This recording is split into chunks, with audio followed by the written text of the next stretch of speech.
What I'm going to do today is I'm just going to make a simple sugar syrup for my bees to make it through the winter. So it just encourages them to get moving before the sugar comes out of the flowers and they can do it on their own. So that's not, that you would do probably 2 parts water to 1 part sugar. What I'm doing is I'm feeding the bees to get into the winter, and what I do is I use a hot water to do it. It breaks it down quicker. You got to stir it up to get it, all the crystals to break down.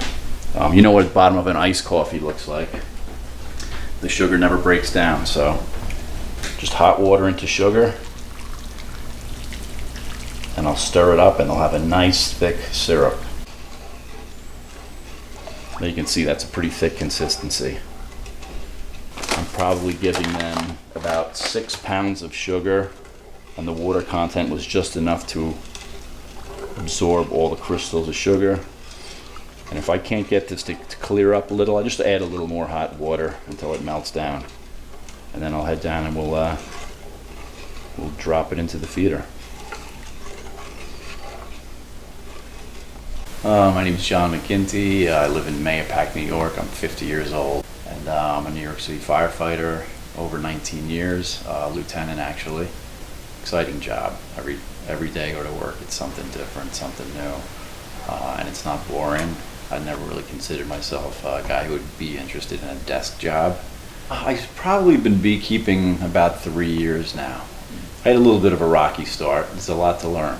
When you're preparing bees for the winter, you have to make sure they have enough stores, enough of their own honey, and you help them. I will feed them this time of year, the late fall.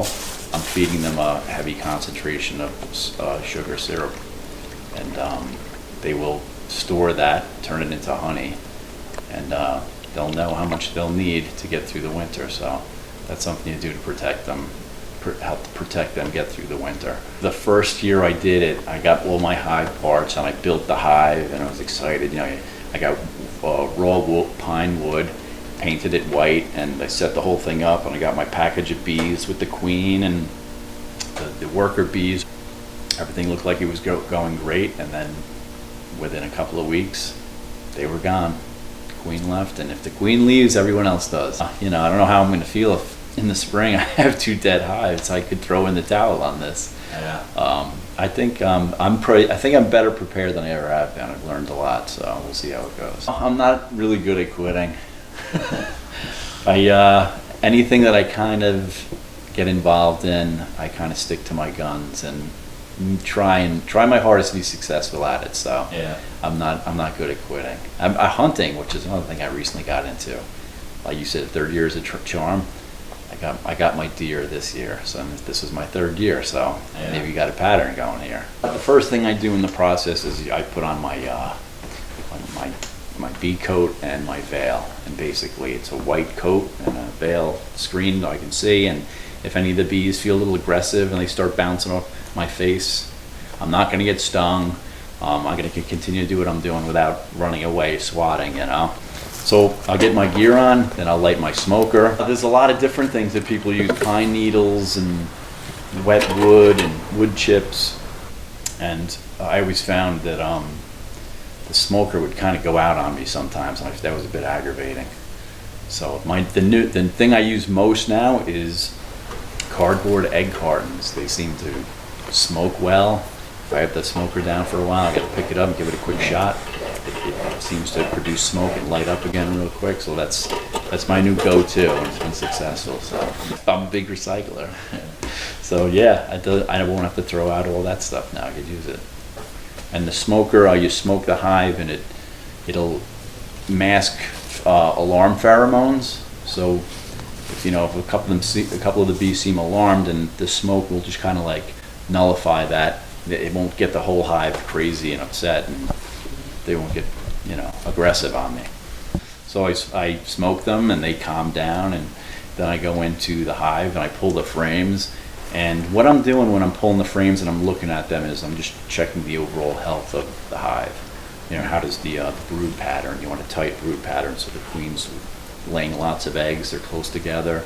You see pollen and nectar being brought in. No signs of any disease of any kind. And also, first and foremost, while you're going through the frames, you're always looking for the queen. And as the season goes on, the colony gets larger and larger, so that job gets harder and harder every time I'm inspecting.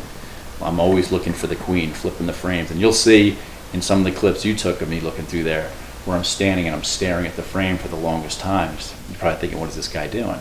I'm scanning the entire frame top to bottom, trying to see if I can track down the queen.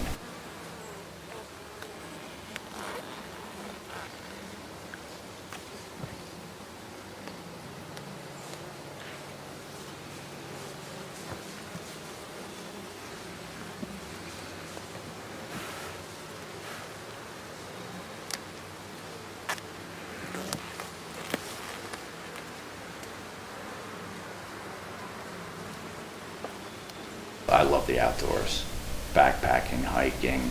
I mean, I would rather spend hours outside working than indoors any day of the week. So if there's no aggression in the bees and you're looking through and everything seems to be going right, I see the queen, and you know, it's a nice experience. And I'm outdoors where I want to be, and it's a break from the city. When I'm working in the city, I go from complete madness down in Manhattan to just me and my bees in the backyard, and it's a form of therapy. It's very relaxing. It's nice.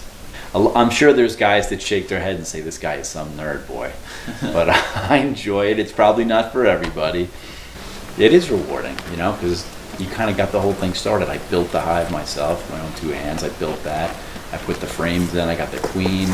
You know, I kind of gave them the jump start, you know, and for them to be successful and grow and all the rest. Yeah, I take pride in that. I took part in it, so it feels good.